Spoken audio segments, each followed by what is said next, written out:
Everyone, welcome to my channel biology classes with Sakshi. तो आज मैं ऐसा सोच रही थी कि मेरा जो ये मार्कर है, इसकी जो इंक है वो बार बार ख़त्म हो जाती है कि काश ऐसा होता कि मैं इसको ब्रेक करती और एक मार्कर से दो मार्कर बन जाते या दो से ज़्यादा मार्कर बन जाते। पर ऐसा पॉसिबल नहीं है, ये मटेरियल थिंग्स हैं और मुझे मार्केट जाके ही न्यू मार्कर परचेज करना पड़ेगा। पर जो लिविंग ऑर्गेनिज्म है उनमें ये कुछ हद तक पॉसिबल है। तो आज का जो मेरा टॉपिक है वो इसी से रिलेटेड है। एसेक्सुअल रिप्रोडक्शन का जो नेक्स्ट टाइप है रीजनरेशन, उसके बारे में आज हम पढ़ेंगे। वीडियो शुरू करने से पहले मैं ये बोलना चाहूंगी कि अगर आपको मेरी वीडियो अच्छी लगे तो प्लीज वीडियो को लाइक करें, शेयर करें और मेरे चैनल को भी सब्सक्राइब करें। तो चलिए शुरू करते हैं अपना आज का topic, regeneration. In biology, the process by which some organism replace or restore lost or amputated body parts or reconstruction of whole body from a small body fragment. Regeneration का मतलब है कोई भी जो लॉस्ट पार्ट है body का उसको जो है फिर से रिस्टोर कर लेना, ठीक है। जो मिसिंग पार्ट होंगे उनकी फॉर्मेशन दोबारा से हो जाएगी। और कुछ ऑर्गेनिज्म में क्या होगा, एक स्मॉल बॉडी फ्रेगमेंट से जो है होल बॉडी की फॉर्मेशन भी, पूरी की पूरी बॉडी, एक कंप्लीट बॉडी की फॉर्मेशन भी हो सकती है। Regeneration means the regrowth of a damaged और missing organ part from the remaining tissue. Regeneration जो है ऐसे प्रोसेस को बोलते हैं जिसमें जो ऑर्गन का पार्ट लॉस्ट है या मिसिंग है उस पार्ट का फिर से जो है फॉर्मेशन कर लेना। उस पार्ट की फॉर्मेशन बॉडी के ऐसे टिश्यू से होगी जो बॉडी में पहले से मौजूद है। Every species is capable of regeneration from bacteria to humans. The capacity of regeneration though present throughout the animal kingdom but to varying degree. जितने भी ऑर्गेनिज्म हैं बैक्टीरिया से लेके ह्यूमंस तक, उनमें जो है रीजनरेशन होती है। पर ये स्पीसीज टू स्पीसीज वेरी करता है कि जो रीजनरेशन का प्रोसेस है वो किस डिग्री पे होगा। बोलने का मतलब है कि कुछ ऑर्गेनिज्म में ये क्या होगा, कम मात्रा में होगा और कुछ में जो है ज्यादा में होगा, ठीक है। जैसे कि कुछ ऑर्गेनिज्म में क्या होगा कि पूरी की पूरी बॉडी की फॉर्मेशन हो जाएगी एक सिंगल बॉडी फ्रेगमेंट से, ठीक है। और कुछ ऑर्गेनिज्म में क्या होगा कि किसी डिजीज की वजह से या किसी इंजरी की वजह से जो है डैमेज हो जाता है कोई पार्ट, तो उन सेल्स की जो है फिर से रिपेयर हो जाना जो है वो भी रीजनरेशन है। अगर हम अपने केस में देखें, ह्यूमन बीइंग्स के केस में, तो हमें ये नहीं होगा कि अगर हमारी आर्म ब्रेक हो जाती है तो वो फिर से बन जाएगी, है ना। हमारे अंदर भी रीजनरेशन होती है, जैसे लीवर सेल्स में, स्किन सेल्स में। उनमें क्या होता है, जब कोई इंजरी या किसी डिजीज की वजह से जो पार्ट डैमेज हो जाता है उसका जो साइज है वो फिर से रिस्टोर हो जाता है, ठीक है, रिपेयर हो जाती है उन सेल्स की। पर कुछ ऑर्गेनिज्म जैसे हाइड्रा, प्लेनेरिया में क्या होता है, एक बॉडी फ्रेगमेंट से जो है एक कंप्लीट ऑर्गेनिज्म की फॉर्मेशन हो जाएगी। Invertebrates, animals without a spinal cord, such as the flatworm or planaria, can regenerate both the head from a tail piece and the tail from a head piece. Invertebrates ऐसे animal जिनमें जो spinal cord है वो absent होती है, जैसे कि planaria. उसमें क्या होते हैं, अगर वो सेंटर से दो पार्ट्स में डिवाइड हो जाता है तो जो हेड वाला पोर्शन होगा वो टेल की फॉर्मेशन करेगा और जो टेल वाला पोर्शन होगा वो हेड की फॉर्मेशन करेगा। ये किस वजह से होता है, क्योंकि इनमें नियोब्लास्ट सेल्स होते हैं, वो क्या करते हैं, एम्पुटेटेड पोर्शन की तरफ माइग्रेट करते हैं और जो मिसिंग पार्ट होगा उसको बना देंगे। रीजनरेशन इन प्लेनेरिया, ये पेरेंट प्लेनेरिया है। जब हम इसको रेजर से दो पार्ट्स में कट कर देंगे, हेड को अलग कर देंगे और टेल को अलग कर देंगे, तो इनमें जो नियोब्लास्ट सेल्स होते हैं वो माइग्रेट करके यहाँ पहुंच जाएंगे और यहाँ पे भी पहुंच जाएंगे। और फिर क्या होगा, जो हेड वाला पोर्शन है वो टेल की फॉर्मेशन करेगा और जो टेल वाला पोर्शन है उसमें हेड वाला पोर्शन बन जाएगा। ये डार्क मैंने इसलिए किया है ताकि आप लोग इसको अच्छे से समझ सको। Among vertebrates, animal with a spinal cord, fish can regenerate parts of the brain, eye, kidney, heart and fins. अगर हम वर्टिब्रेट्स के केस में देखें जिनमें कि स्पाइनल कॉर्ड प्रेजेंट होती है, फिश में क्या होता है, ब्रेन, आई, किडनी, हार्ट और फिन्स को जो है रीजनरेट किया जा सकता है। Frog can regenerate the limb, tail, brain and eye tissue as tadpoles but not as adults. Frog की डेवलपमेंट में स्टेजेस होती हैं, टैडपोल भी से एक स्टेज है। इस स्टेज पे जो है फ्रॉग में टेल, ब्रेन और आई टिश्यू लिम्फ को जो है रीजनरेट किया जा सकता है, बट जो एडल्ट फ्रॉग होते हैं, जो कि मैच्योर फ्रॉग्स हैं, उनमें ये पॉसिबल नहीं होगा। Salamanders can regenerate the lymph, heart, tail, eye tissues, kidney, brain and spinal cord throughout life. Salamanders जो है वो इन सब पार्ट्स को रीजनरेट कर सकते हैं अपनी पूरी लाइफ में, कभी भी किसी भी स्टेज पे। Among animals, power of regeneration was first discovered in Hydra by Tremblay in 1740.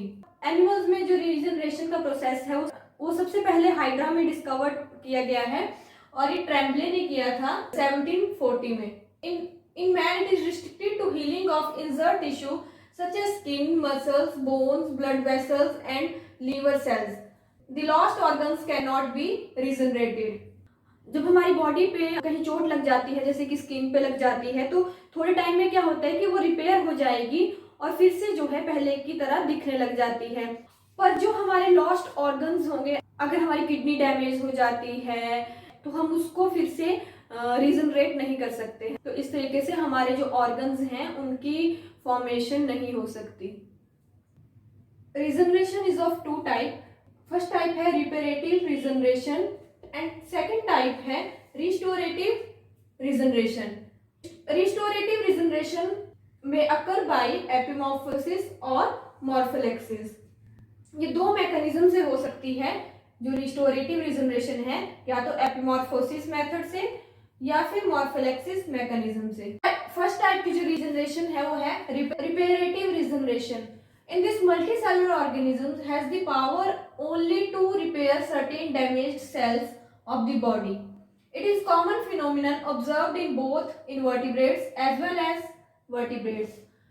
अगर हम रिपेरेटिव वर्ड का मीनिंग देखें तो उसका मतलब है रेनोवेटर या रिपेयर करने वाला। इस टाइप की रीजनरेशन में क्या होता है, ऑर्गेनिजम्स के पास ये पावर होती है कि जो उनके बॉडी में कुछ ऐसे पार्ट्स होते हैं जिनमें कि अगर डैमेज हो जाए तो वो उनको फिर से रिपेयर कर सकते हैं, है ना। और जो ये फिनोमिना है रिपेरेटिव रीजनरेशन का, ये इनवर्टिब्रेट्स और वर्टिब्रेट्स जितने भी ऑर्गेनिजम्स हैं उन सब में जो है कुछ ना कुछ लेवल पे या कुछ ना कुछ डिग्री पे होता है। मतलब कुछ हद तक कईयों में ज्यादा होगा, कईयों में कम होगा। इस टाइप की रिजनरेशन आप तब देख सकते हो जब बॉडी में कोई डैमेज या इंजरी हो जाए। तो ऐसे टाइम पे ऑर्गेनिजम्स के बॉडी में कुछ पार्ट्स ऐसे भी होते हैं जो अपने आप को रिपेयर कर लेते हैं, जैसे कि हमारी स्किन। रिस्टोरेटिव रीजनरेशन, इस टाइप के रीजनरेशन में क्या होता है, जो मल्टी सेलुलर ऑर्गेनिजम्स हैं उनमें क्या होता है, ज्यादातर ये इनवर्टिब्रेट्स के केस में होती है। इस टाइप के रीजनरेशन में क्या होता है, या तो बॉडी का कोई पार्ट जो मिसिंग है उसकी फॉर्मेशन हो जाएगी, या एक बॉडी सेगमेंट से एक पूरी की पूरी कंप्लीट बॉडी की फॉर्मेशन भी हो सकती है। जैसे कि वॉल लिजर्ड के केस में हम देख सकते हैं वो अपनी टेल को फिर से जो है रीजनरेट कर लेती है, और हाइड्रा के केस में हम देख सकते हैं कि एक पूरी कंप्लीट बॉडी की फॉर्मेशन हो जाती है बॉडी सेगमेंट से। अगर हम रिस्टोरेटिव वर्ड का मतलब भी देखें तो वही है कि जो मिसिंग पार्ट है उसको फिर से रिस्टोर कर लेना। ये दो मैकेनिज्म या मेथड से हो सकती है, एपिमॉर्फोसिस और मॉर्फोलेक्सिस। और जो पावर ऑफ रीजनरेशन है ये वेरी कर सकती है ऑर्गेनिज्म टू ऑर्गेनिज्म। हो सकता है जैसे कुछ ऑर्गेनिज्म में कुछ पार्ट्स की ही फॉर्मेशन हो और कुछ ऑर्गेनिज्म में एक पूरी कंप्लीट बॉडी की फॉर्मेशन हो जाए। जैसे हमारे टीचर्स करते थे, हमें नोट्स देते थे तो हम उनको फोटोस्टेट कर लेते थे, तो हम उनकी डुप्लीकेट कॉपी बना लेते थे। ठीक वैसे ही जो है रिस्टोरेटिव रीजनरेशन में भी ऐसा ही होता है कि बॉडी फ्रेगमेंट से भी हूबहू वैसे ही ऑर्गेनिज्म बन के रेडी हो जाएंगे। Mechanism of regeneration, T.H. Morgan recognized two primary mechanism of regeneration in animals. T.H. Morgan ने रिजनरेशन के दो मैकेनिज्म को रिकॉग्नाइज किया, जिसमें कि फर्स्ट है morpholaxis. It is reconstruction of an entire animal from a small fragments by reorganizing the existing cells. The regenerated animal is far smaller than the original one after the completion of the process. It grows to attain the normal size. Regeneration के इस mechanism में क्या होता है कि parent body के एक small fragment से जो है एक कंप्लीट इंडिविजुअल बन के रेडी हो जाएगा। फ्रेगमेंट्स में जो एग्जिस्टिंग सेल होंगे, जो पहले से मौजूद सेल होंगे फ्रेगमेंट्स में, वो अपने आप को रीऑर्गेनाइज करेंगे और फिर से जो मिसिंग पार्ट होगा उस ऑर्गेनिज्म का, उसकी फॉर्मेशन कर देंगे। तो इस तरीके से एक स्मॉल पार्ट से एक होल ऑर्गेनिज्म बन जाएगा। बट इस ऑर्गेनिज्म का जो साइज होगा वो ओरिजिनल जो ऑर्गेनिज्म होगा उससे छोटा होगा, पर बाद में जब उसमें ग्रोथ होगी तो उसके बाद जो है वो नॉर्मल साइज में आ जाएगा। इस मैकेनिज्म से जो ऑर्गेनिज्म रीजनरेट करते हैं वो हैं सिलेंट्रेट्स में आप हाइड्रा का एग्जांपल देख सकते हो, स्पॉन्जीज में स्काइफा का, फ्लैटवर्म्स में आप प्लेनेरिया को देख सकते हो। सेकंड टाइप का मैकेनिज्म है एपिमॉर्फोसिस। It replaces a lost organ of the body by proliferating new cells from the surface of the injured part. For example, regeneration of an appendage in arthropod, arm in starfish, limb in salamander and tail in lizard occur in this manner. Epimorphosis regeneration का ऐसा mechanism है जिसमें किसी organism में अगर उसका कोई body part break हो जाता है या डैमेज हो जाता है या वो खुद उसको छोड़ देता है, तो ऐसी कंडीशन में जो इंजर्ड पार्ट होगा वहां पे सेल प्रोलिफरेट करेंगे, यानी कि वहां पे सेल डिवाइड करेंगे और फिर जो मिसिंग पार्ट होगा उस ऑर्गेनिज्म का वो बन जाएगा। Autotomy power in some animals, some parts of the body is broken off the body on being threatened by the enemy or predator. This phenomenon of self-mutilation of body is called autotomy. The lost part may be tail, limb और arm, कुछ भी हो सकता है। For example, crabs break off their leg on approaching the enemy. Lizard throw off their tail. Autotomy organism में ऐसा behaviour है जब उनको अपने एनिमी से या अपने प्रीडेटर से बचना हो तो वो क्या करते हैं, अपने आप ही अपनी बॉडी के पार्ट को ब्रेक कर देंगे और फिर वहां से रीजनरेशन हो जाती है। जो फॉर एग्जांपल ये आप लिजर्ड के केस में देख सकते हो, क्रैब्स के केस में देख सकते हो। लिजर्ड के केस में आपने देखा ही होगा कि अगर कोई उनका एनिमी ह्यूमन बीइंग या फिर कोई उनका प्रीडेटर उनके सामने आ जाए तो ऐसी कंडीशन में लिजर्ड क्या करती है, अपनी टेल को ब्रेक कर देती है ताकि जो उसके एनिमी है उनको ये लगे कि ये लिजर्ड है और होती उसकी टेल है। इस तरह से वो अपने एनिमी या उनके जो प्रीडेटर होते हैं उनको डिस्ट्रैक्ट कर देती है और फिर क्या होता है, तुम नाचते रहो वहीं डर के और लिजर्ड भाग जाती है ना। तो ऐसे ही होता है, बाद में उसमें एपिमॉर्फोसिस होती है और फिर जो उसकी टेल है उसकी रीजनरेशन हो जाती है। इस डायग्राम में आप लिजर्ड के केस में ऑटोटोमी बिहेवियर देख सकते हो। फर्स्ट डायग्राम में आप लियोपार्ड गीको को देख सकते हो। उसके बाद क्या है, सेकंड डायग्राम में आप देख सकते हो कि इसकी जो टेल है वो लॉस्ट हो चुकी है। अब जो है थर्ड डायग्राम में आप देखोगे कि आफ्टर 4 वीक्स जो है टेल फिर से रीग्रो करने लग जाएगी, मतलब फिर से टेल रीजनरेट होने लग जाएगी। और 22 वीक्स के बाद आप जो है लिजर्ड के केस में टेल रीजनरेशन देख सकते हो। स्टारफिश में भी क्या होता है कि अगर उनकी कोई आर्म ब्रेक हो जाए तो एपिमॉर्फोसिस से फिर उस आर्म की रीजनरेशन हो जाएगी और फिर से जो है होल स्टारफिश बन जाएगी। तो ऑर्गेनिज्म का जो ये बिहेवियर है अपने सर्वाइवल के लिए, खुद को अपने एनिमी या अपने प्रीडेटर से बचाने के लिए, उसको क्या बोलते हैं, ऑटोटोमी। एसेक्सुअल रिप्रोडक्शन का जो नेक्स्ट टाइप है वो है spore formation. Spores are usually haploid और unicellular, microscopic, thin or thick-walled propagules which develop asexually on the parent body. Spores जो हैं वो यूनिसेलुलर हो सकते हैं या हैप्लॉइड हो सकते हैं। जैसे हमारे गैमेट्स होते हैं ना, ओवा एंड स्पर्म, वो हैप्लॉइड होते हैं पर उनमें फ्यूजन होता है। इनमें जो है फ्यूजन नहीं होता, ये भी हैप्लॉइड होते हैं और माइक्रोस्कोपिक होते हैं, मतलब इनको हम नेक डाइस से नहीं देख सकते, माइक्रोस्कोप के नीचे देखना पड़ेगा, सूक्ष्म होते हैं बहुत ज्यादा ये। और ये थिन और थिक वॉल्ड हो सकते हैं। कई जो स्पोर्स होंगे वो थिन वॉल्ड होंगे और कई जो स्पोर्स होंगे वो थिक वॉल्ड होंगे। ठीक, जैसे अनफेवरेबल कंडीशंस में जिनको सर्वाइव करना होता है ना, उनकी जो वॉल होती है वो थिक होती है। एसेक्सुअल रिप्रोडक्शन में जो स्पोर्स होते हैं वो एक प्रोपाग्यूल्स की तरह एक्ट करते हैं। प्रोपाग्यूल मैंने आपको बताया था ना कि कुछ भी हो सकता है, लीफ, स्टेम, रूट, और उनसे एक कंप्लीट इंडिविजुअल की फॉर्मेशन हो जाती है। तो स्पोर भी जो है वो प्रोपाग्यूल की तरह फंक्शन करते हैं और इनसे जो है न्यू इंडिविजुअल बन जाते हैं। Spores taking part in asexual reproduction और कॉल्ड एक्सेसरी स्पोर्स और माइटोस्पोर्स। ऐसे स्पोर जो एसेक्सुअल रिप्रोडक्शन करते हैं उनको क्या बोलेंगे हम, एक्सेसरी स्पोर्स या mitospores. Spores are produced by bacteria, algae, fungi और सम प्लांट्स। स्पोर की जो फॉर्मेशन है वो आप बैक्टीरिया के केस में देख सकते हो, कुछ एल्गी में, फंजाई में, और भी कई टाइप के जो लोअर प्लांट्स होते हैं उनमें भी देख सकते हैं, लाइक लीवरवर्ट्स, मॉसिस या फर्न्स में भी स्पोर की फॉर्मेशन होती है। Spores can be of various type like zoospores, conidia, chlamydospores, oidia and sporangiospores. Spores का जो फर्स्ट टाइप है zoospores. Members of kingdom fungi and algae reproduce through special asexual reproductive structures called zoospores. These are flagellated, motile, naked protoplasmic bodies. Zoospores are produced in zoosprangium. कुछ algae और fungi में जो asexual reproduction होती है वो zoospores से होती है।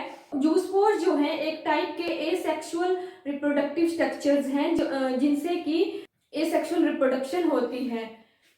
These are flagellated, motile, naked protoplasmic bodies. Zoospores are produced in zoosprangium.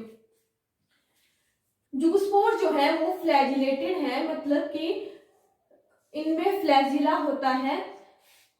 क्योंकि इनमें फ्लैजिला होता है तो ये मोटाइल होते हैं, मतलब इनमें मूवमेंट हो सकती है, ये एक प्लेस से दूसरे प्लेस पे जा सकते हैं।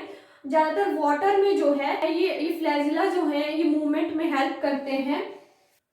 अगर हम जू वर्ड का सही मतलब देखें तो उसका मतलब होता है मोटाइल, यानी कि मूवमेंट हो सकती है इनमें।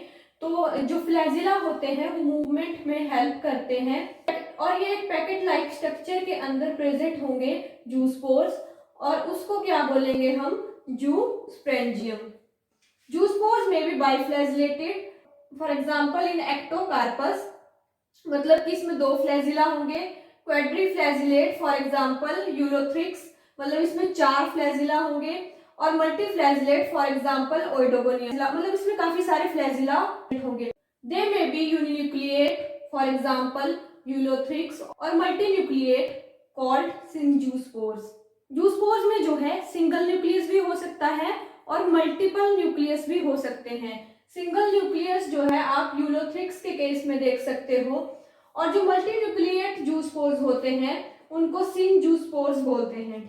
अगर हम एल्गी और फंजाई के कुछ ऐसे मेंबर्स के एग्जांपल देखें जिनमें जूस्पोर्स की फॉर्मेशन होती है, तो एल्गी के केस में आप क्लमाइडोमोनास का देख सकते हो और यूलोथ्रिक्स में देख सकते हो। और जो कुछ लोअर फंजाई होती है लाइक फाइकोमाइसिस, उनमें भी अगर हम एग्जांपल देखें तो एल्ब्यूगो, फाइटोफ्थोरा। नेक्स्ट जो स्पोर्स है वो है conidia. These are non-motile spores produced exogenously by constriction at the tips of special hyphal branches known as conidiophores. The conidiophores may be branched or unbranched. They produce conidia singly as in Phytophthora or in chains as in Aspergillus and Penicillium. जो conidia है वो non motile है, यानी कि उनमें movement नहीं होगी, वो एक प्लेस से दूसरे प्लेस पे नहीं जा सकते। और ये क्यों नहीं जा सकते, क्योंकि इनमें फ्लैजिला एब्सेंट होते हैं, ये नॉन मोटाइल होते हैं और ये एक्सोजेनसली प्रोड्यूस होते हैं। एक्सोजेनस का मतलब है कि ये किसी पेरेंट बॉडी के अंदर नहीं होंगे या किसी सेल के अंदर नहीं होंगे, ये किसी पेरेंट बॉडी के बाहर होंगे। जैसे आप यहाँ देख सकते हो ये पेरेंट बॉडी के बाहर है, ठीक है, ये कोनिडिया है। और जो कोनिडिया है वो एक स्पेशल हाइफल ब्रांचेस पर होते हैं। उन हाइफल ब्रांचेस को हम क्या बोलते हैं, कोनिडियोफोर्स, कोनिडिया के केस में। जैसे कि ये कोनिडिया है, ये हाइफल ब्रांचेस, और इन हाइफल ब्रांचेस को कोनिडियोफोर्स बोलते हैं। दी कोनिडियोफोर्स में भी ब्रांच्ड और अनब्रांच्ड, यहाँ पे देख सकते हो आप कि ये ब्रांच्ड है, ठीक। They produce conidia singly as in Phytophthora. कई स्पीसीज में क्या होता है, जो कोनिडिया होते हैं वो सिंगली प्रोड्यूस होते हैं, और कईयों में क्या होता है कि वो चेन्स में बनते हैं। जैसे कि आप यहाँ देख सकते हो कोनिडिया चेन में है। थर्ड टाइप के जो स्पोर्स हैं वो है chlamydospores. Chlamydospores thick walled and non motile होते हैं और ये डार्क कलर के होते हैं। जो क्लमाइडोस्पोर्स है उनकी जो वॉल है वो काफी थिक होगी और ये नॉन मोटाइल होंगे, ठीक, मतलब इनमें फ्लैजिला एब्सेंट होंगे और ये डार्क कलर के होते हैं, ठीक है। Spores produced vegetatively from mycelial cells that resist the unfavorable conditions and germinate under the onset of favorable conditions.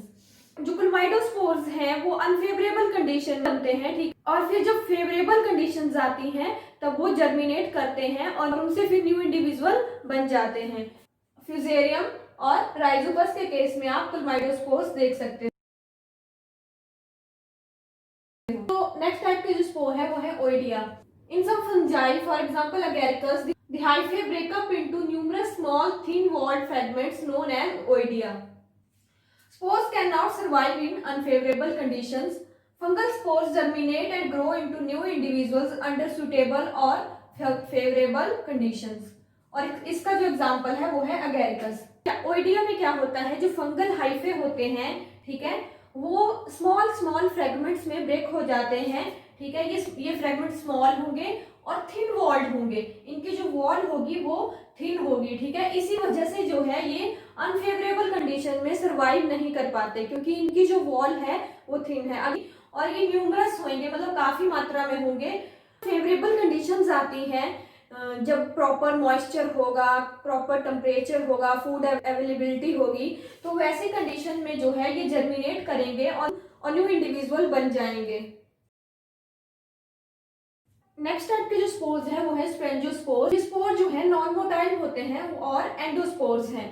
बोलने वाला है कि ये नॉन मोटाइल स्पोर्स हैं, इनमें फ्लैजिला नहीं होंगे तो मूवमेंट नहीं होगी। इनका जो डिस्पर्सल है वो विंड से हो सकता है या फिर वाटर, कोई भी जो है इनका डिस्पर्सल कर सकता है। और ये एंडोस्पोर्स होते हैं, यानी कि जो पेरेंट बॉडी होगी या जो पेरेंट सेल होगा उसके अंदर होंगे ये स्पोर्स। स्पोर्स प्रोड्यूस्ड इन ए स्पेंजियम। जो स्पोर्स हैं वो स्पेंजियम में प्रोड्यूस होते हैं। स्पेंजियम जो है एक टाइप का स्पोर प्रोड्यूसिंग सेल है, ठीक है, इसके अंदर स्पोर्स बनते हैं। स्पेंजियोस्पोर्स म्यूकर और राइजोपस में देख सकते हो आप।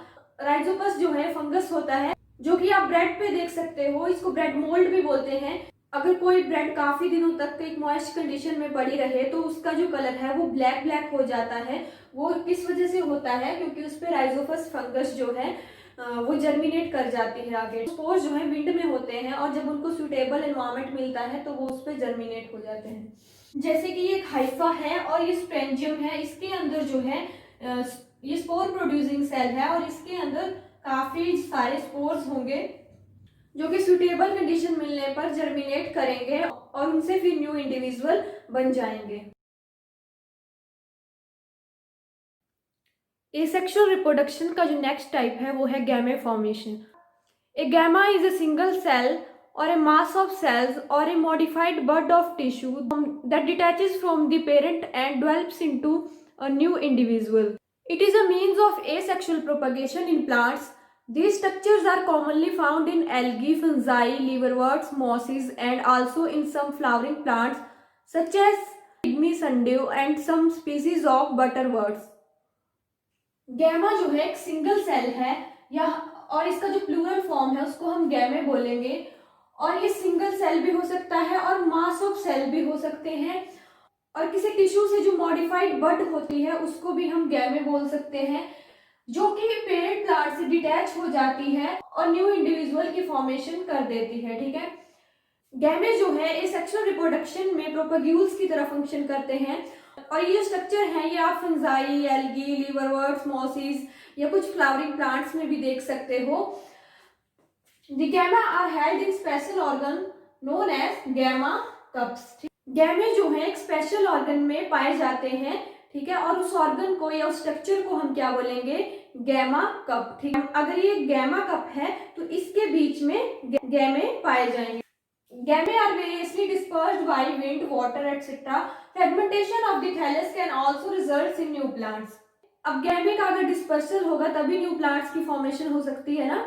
तो जो गैमे का डिस्पर्सल है वो विंड से भी हो सकता है, ठीक है, और रेनफॉल से भी हो सकता है, मतलब वाटर से भी गैमे का डिस्पर्सल हो सकता है एक प्लेस से किसी दूसरे सरफेस पे जाके और वहां पे जाके न्यू प्लांट की फॉर्मेशन हो सकती है। और कई बार क्या होता है, जो पेरेंट बॉडी होती है उसके फ्रेगमेंट्स हो जाएंगे और जो फ्रेगमेंट्स अलग हो जाएंगे उनमें जो गैमा कप होगा उसमें गैमे होंगे और उनसे फिर न्यू प्लांट्स बन जाएंगे। इन liverworts such as Markensia, the gamma are multicellular green bodies of definite form which develop in gamma cup.